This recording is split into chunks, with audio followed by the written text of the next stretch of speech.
Hey guys, David and Mike, the Discount Property Investors. We're coming to you today with some knowledge about some of the real estate formulas that we use in our business. What is the 70% rule? The 70% rule is basically a way for you to figure out how much you should pay for a property. And it says you shouldn't be paying more than 70% of what the property is worth after it's all fixed up.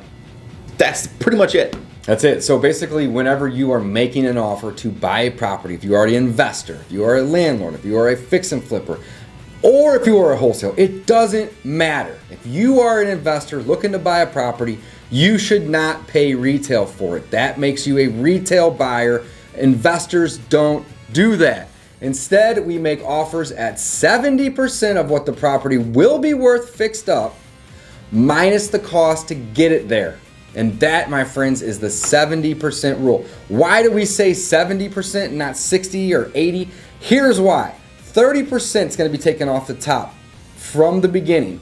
Half of that is going to go into the cost of doing the deal, the cost of buying it, the cost of holding it, the cost of your interest to actually buy it, the cost of selling it, your seller concessions, the closing costs, and any unpaid interest in the rear. That's half of that 30%. That's 15%. The other half, which would equal 15%, is what we like to make as a profit. That's a minimum profit that we shoot for.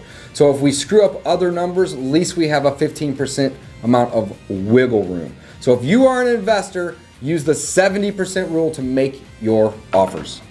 Discount property investors, guys. The 70% rule. That's right. We live and breathe by this rule.